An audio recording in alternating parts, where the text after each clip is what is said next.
Hi, it's John, and welcome to the channel. 4:45 a.m. Friday, August the 22nd, with the big blue mug of coffee. Hope you're having a great day today, a day away from the weekend. Hope you've got nice plans for the weekend. I want to do something different today. I could talk about the normal stuff. It's like we finally made it to the dog days of summer. Now that the Polyev by-election is over, we can kind of settle down for maybe a couple of weeks before government finally starts to sit once again. It has hardly sat for the whole year. Media's picking on Pierre Polyev. They're paid for by the Liberals. It's what you expect. Carney can't get a deal with Donald Trump. The people who support Mark Carney still support their mediocre country and a mediocre government. But let's not get into that. I want to talk about our healthcare system because I just went through it. Now, I want to speak about our healthcare system from somebody who was in it recently. Now, for those of you who are new here, who don't know my situation, a couple of Saturdays ago, I'm riding my bike. A dog runs in front of my bike. I fly into the pavement. I broke my left collarbone and I broke my pelvis in two places.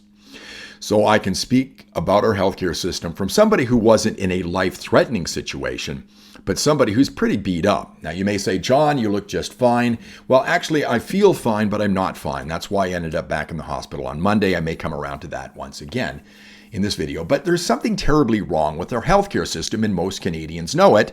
But because Canada is a mediocre country, we accept a mediocre healthcare system. Now, this is not an indictment of the people who work in our healthcare system. They are all caring professionals and do a wonderful job. You get good care once you get into the system. It's what you would expect in a first world country from a healthcare system.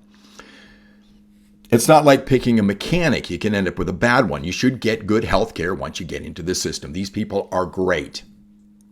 I admire them. I thank them for helping me. But the healthcare system in Canada is sacrosanct. It's beyond criticism, folks. And that's why it never gets any better. Now, am I an expert on healthcare in this country? No, I don't understand how it works. But from what I saw, it doesn't work as efficiently as it should. I mean, it's like me trying to critique restaurants. I know nothing about restaurants. I've never worked in a restaurant. I'm amazed that I get my meal at a restaurant. I don't know how it gets there, but I know when I get bad service. Okay. Now, the service I got in the hospital wasn't because of the people. It's because of what I thought was inefficiencies. So let me just run you through what I learned from being in that accident a couple of weekends ago. I'm laying on a bike path and I'm waiting for EMS to show up. And a lot of what I'm talking about here deals with the people who are on the front line. These are the people that you are happiest to see if you're in a bad situation. You're happy to see a doctor, but that's the person you see when you're in the hospital, when you feel you're safe. I'm laying on the bike path for about 45 minutes, which under the circumstances was really fast. I'm on a bike path and they had to walk with a gurney down a bike path from a parking area to get to me. And they get me into the ambulance and I'm diverted to a place called urgent care, which isn't really a hospital, which is halfway across the city. So we have to drive halfway across the city and I'm talking to these EMS people as I'm going there. They suggested I needed to go to a hospital, but there's too many people lined up at the hospitals right now. Send them to urgent care. They get me into a wheelchair with excruciating pain, which causes me to pass out for more than a minute. Finally get me into a hospital bed where I see a doctor for a minute who suggests I shouldn't be at urgent care. I need to be in a hospital because I probably have a broken pelvis. Well done, doctor. Without any scans or anything, you nailed it. I have a broken pelvis in two different places.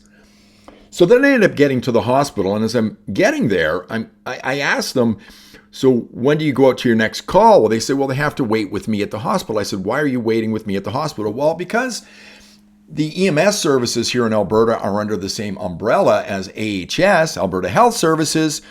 They're separate in most provinces, but they're under the same umbrella here. They have to stay with me until I'm officially handed over to the hospital, which could take hours. And in some cases, you have people who are driving ambulances, standing in hallways at hospitals here in Calgary all day. And the people that picked me up off the bike path were with me for 2.5 hours, not doing their primary jobs. And you know what's fascinating about this? My discussion about EMS here is that this is sort of what I heard on 2 ambulance rides, because I took 2, was that they're very critical of the system, like I'm critical of the system. They believe that there's too much administration. They said that there's too much administration, and I said to them, administration doesn't want to see any efficiencies in the system, because if you find efficiencies, you don't need as much administration. And they looked at me and said, "You're absolutely right. You have fewer frontline people in healthcare in Alberta because there's too many paper pushers." Now, don't get me wrong, I'm not critical of everybody in administration. They're needed, but we probably have way too many here. They're also very much in favor of more private care here, which I found to be fascinating. These are people in the healthcare system who think we should have more private care. And the way it was explained to me by one of these EMS employees was that if you have more private care, it makes the lines shorter when you get into public care, which is absolutely true. And the argument of people on the left and on the people who continue to support and defend our mediocre healthcare system in this country is that if you have more private care, rich people get moved to the front of the line. And what people need to understand is that rich people can move to the front of the line anyway, because they can go anywhere to get their healthcare because they're rich. All right? What those people going to the private healthcare clinics are really doing is they're moving out of the line so you can move up faster in the public system. And the people on the front line understand this. They should be talking to these people. I heard that we have about 8 ambulances in the whole city of Calgary of 1.2 million people on a Saturday afternoon. I was told that while I was on my second ambulance ride, that I could have waited for 4 or 5 hours. If there was something really critical happening in the city, they call it a code red, I could wait 4 or 5 hours laying on the floor in my living room. Now, I understand that. People who are in life-threatening situations need to be cared for first, but it just doesn't seem right that we might have 6 to 8 ambulances for the whole city on the middle of a Saturday afternoon. That's quite remarkable. I also found out that these people make an average of about $70,000 a year. Now, these people see patients at their absolute worst, life and death situations where everything that they do on the front line could mean life or death, and they get paid about $70,000 a year. And I just don't think that's right. Less administration would mean these people got paid more money. And I'm sending out my thumbs up to paying the EMS people in Calgary and in Alberta more money, because they're great people and they're doing good work. Now, I get to the hospital the first time, and here's the thing, there's just not enough space in our hospitals. And everybody knows this. If you waited in a waiting room in an emergency in Alberta, and you probably have, you wait for hours. They have signs up telling you could wait 10 hours just to get in to see a doctor. But once I got into the hospital, because I'm not in life-threatening situation, but I'm pretty broken up, I ended up in emergency in a room with 15 other people. And it's absolute chaos. And I admire the people and don't envy the hospital staff who have to deal with this. You don't get any sleep. You don't have hardly any privacy when you're in this room. And you hear people begging to get to the next room where you can actually start getting the care you need to start getting better. I waited for more than a day just to move into a room to start to get the care I needed so I could start to get better. And once you get into that room, you have 24-hour care, and these people are wonderful and they do great work. I mean, imagine working at a job when part of what you do is picking up bottles of piss or cleaning out bedpans because somebody like myself can't get to the toilet. This is what these people are doing, as well as giving you all the other things you need to get better. So you get great care once you get to the next phase, but it's all this other stuff that seems to get into the way. Now, the second time I went to the hospital, this is where things start to get interesting. So on Monday, I'm feeling fine. If you were to ask me on Monday how I felt, I feel fine. I'm laying in bed. I feel just fine. So you get this false sense of security. So I go to get out of bed. I get up the wrong way. I twist the wrong way. I'm in excruciating pain. My wife comes running down. And eventually I end up falling face first into the floor. And my wife is concerned that I've done some more damage because I landed on my left shoulder, which is broken. And I've got a broken pelvis. Have I done more damage? Go back to the hospital. I get on another ambulance ride. By the way, if you have to take an ambulance ride here in Alberta, I'm not sure what it's like in Ontario. I think it's the same thing. It's not covered by your health care. but you pay out of your taxes. It's about $395 for each ambulance ride I've taken to. Now, luckily, that's covered under my wife's healthcare at work. But if you don't have healthcare at work, you're out $400 for an ambulance ride. Okay. So anyway, I have to go back to the hospital, which is way up in the Northwest because there's the least lineup there. And I wait around for 12 hours just to get a couple of pictures taken. Now, this is where I find it to be terribly inefficient as well. Why, when I go to the hospital, do I have to wait 12 hours to get into diagnostic imaging? I know what the sign says outside the room because I visited it a lot over the last couple of weeks. Because every time I went to diagnostic imaging, there was hardly anybody there.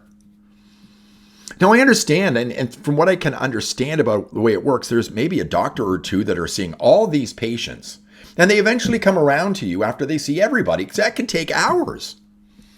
So you wait hours to see a doctor who finally says you can go to diagnostic imaging to get CAT scans and x-rays on my shoulder to see if I've done any more damage. Then it takes hours for them to look at them. Then it takes hours for them to actually give you a diagnosis, and then hours for you actually to get home. I'm wondering why there's not a lineup for people who need pictures taken. Just get it done and have somebody just looking at those pictures so you can get people in and out of the hospital quickly. I remember talking to a guy, now it's not exactly the same thing, but I remember talking to a friend of mine who owned a couple of Tim Hortons restaurants. And I said, why don't you have a lineup just for coffee? Because I always get behind all the people who have to order all of these different sandwiches, which need to be double toasted, or the person who's taking 20 minutes just to pick out 12 donuts. If you had a lineup for coffee, I could get in and out in 5 minutes. Why not the same for somebody like myself on Monday who just needed a couple of pictures taken? It could have taken an hour or maybe 2, and I'd been gone instead of waiting all day long. It just seems like a lot of time spent being shuffled around in a hospital and not accomplishing anything at all. My wife, you've probably been there, I talked about emergency rooms, had to see a doctor, went to an emergency room. After waiting 2.5 hours, she told me to go home. Within 15 minutes of me going home, she told me that the lineup at the hospital was 10 hours long. And I don't understand how that can be possible. Again, once you get into the system, it works just fine. But it just takes so long to get everything done.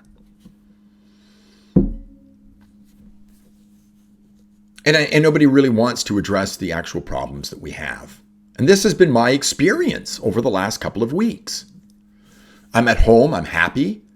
I'm getting the care I need. I'm lucky enough in this province to actually have a family doctor, which I never had in Ontario because in Ontario, it was impossible. There was nobody. If we spent less time defending a system that's not working at its peak, and spent more time actually talking to the people on the front lines who are doing the work, I think we could make our healthcare system a lot better in this country. That's my rant. Let me know what you think. Let me know what kind of experiences you've had with the healthcare system here in Canada, here in Alberta. But it's a mediocre system. Good people working in an inefficient system. We could save a lot of money, a lot of time, and make the care even better in this country if we would just rethink things. Anybody who tries to is shouted down as somebody who wants to have private care, and I'm perfectly fine with that. Best care I ever had was a private clinic. I got examined, x-rayed. The doctor looked at the x-ray and treated in an hour and a half. An hour and a half. And when I was scheduled to see the doctor, that's exactly when I got to see the doctor. Best care I ever had. I paid $60 out of pocket. The rest of it was covered by the Ontario Health Insurance Plan. Best care I ever had. We can do better. Thanks for watching. Bit of a rant today. Hope you have a great day. Let me know what you think in the comments. If you like the video, give me a thumbs up, subscribe to the channel, ring the bell for notifications. I'll see you in the next one.